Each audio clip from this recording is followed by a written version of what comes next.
Hello friends, कशा आहात तुम्ही? मी अर्चना पाटोळे स्वागत करते तुमचे आपल्या चॅनलमध्ये, ज्याचं नाव आहे अर्चूज वर्ल्ड MH13।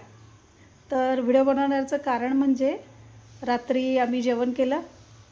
जेवण झाल्याच्या नंतर झोपी गेलो आम्ही, पण अचानकच असा आवाज आला की म्हणजे मी घाबरले आणि उठले।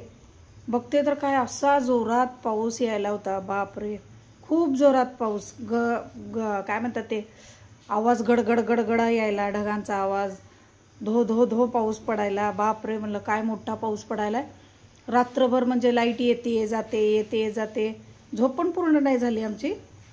मग नंतर सगळेच आम्ही उठलो। असा पाऊस होता, अंधार, सगळीकडे अंधार, आवाज धब धब धब येत होता पावसाचा। खूप मोठा म्हणजे खूप मोठा। मला वाटतंय ह्या पूर्ण पावसाळ्यामध्ये हा पहिल्यांदा आमच्या सोलापूरला असा पाऊस पडला। इतका मोठा पाऊस पडला, जोराचा गडगडाट, खूप मोठा आवाज। बापरे, मुलगी घाबरायली आवाजाने, लाईट गेली, खूप मोठा पाऊस झाला। आणि मग रात्रभर झोप नाही। आणि सकाळी परत उठलो आम्ही। सकाळी उठलो तर पेपरमध्ये बघितलं तर सगळीकडं न्यूजमध्ये, म्हणजे पेपरला ह्याला त्याला सगळीकडंच असं आलं की खूप मोठा सोलापुरात पाऊस झाला।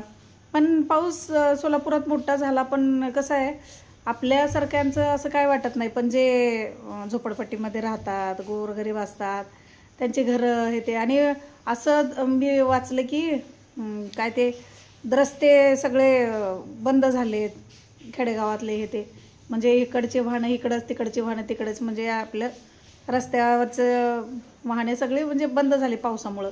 खूप मोठा पाऊस झाला आजूबाजूला, पण गरिबांचं हाल झालं।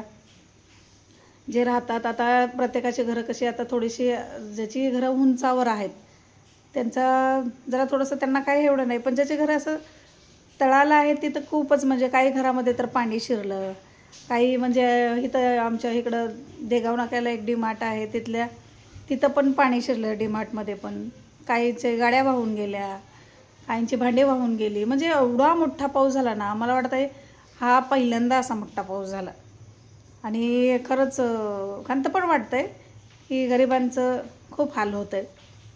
त्यांनी लहान मुलांचे जे झोपडी, रस्त्यावरती जे झोपडी टाकून बसतात ते, त्यांना आडोसा काय, त्यांना काहीच आडोसा नाही ना। त्यांनी कुठं जायचं, काय करायचं। आणि रात्र तसल्यात, रात्रीचा पाऊस, आणि असं कालचं वातावरण असं वाटलं पण नव्हतं की असं म्हणजे पाऊस पडेल जोराचा किंवा काय, असं काहीच नाही। ढगाळ वातावरण पण नव्हतं, ऊन होतं दिवसभर काल, तरी पण रात्री अचानकच असा मोठा पाऊस झाला। आणि सकाळी तर काही नाही, शांत सगळं। पण आज थोडंसं गरम झालं, आज दिवसभर गरम वाटत होतं। मग आज पण काय सांगता येत नाही पाऊस झालेल्याचं। संध्याकाळचं आता काय अजून फिरसे चालू होते की काय, धबधब असं वाटायलं। तर मग मला वाटतंय इथं आमच्याकडं खूपच मोठा पाऊस झाला। तुमच्या इकडं पण असा पाऊस झालेला आहे का? म्हणजे की एकदम जोराचा पाऊस, असं गाड्या वगैरे वाहून गेल्या, असं काही असं म्हणजे झालेलं आहे का? मी माझ्या इथलं सोलापुरातलं तर सांगितलं मी, पण तुमच्याकडचं पण असं कुठं घडलं असेल, म्हणजे दुसऱ्या गावाला वगैरे, तर का पाऊस सगळीकडेच होता? मला तर वाटतंय सगळीकडेच असेल पाऊस, पण तरी पण ह्याच्या अगोदर कधी तुमच्याकडं पण असं घडलं आहे का? जर घडलं असेल तर मला कमेंटमध्ये सांगा, कारण आमच्या इकडं पण खूप मोठा पाऊस झाला। आणि आज पण काय सांगता येत नाही पावसाचं। पाऊस जरी आला ना तरी काय वाटत नाही, पण लाईट नाही जायला पाहिजे। लाईट गेली की खूप अंधार असतो, त्या गडगडाटांचा आवाज। तरी आपले पहिले कसे जुने घरे होती, त्याच्यावरती पत्र्याचा आवाज धबधब धबधब येत होता, तसा आता जरा थोडासा येत नाही आवाज, पण स्लॅब असल्यामुळं बरं वाटतंय। पण गडगडाट झाला की भीती वाटते, लाईट गेली की भीती वाटते। मग तुमच्याकडं पण असाच पाऊस झाला आहे का कधी ह्याच्या अगोदर? जर झाला असेल तर मला प्लीज कमेंटमध्ये सांगा। नमस्कार।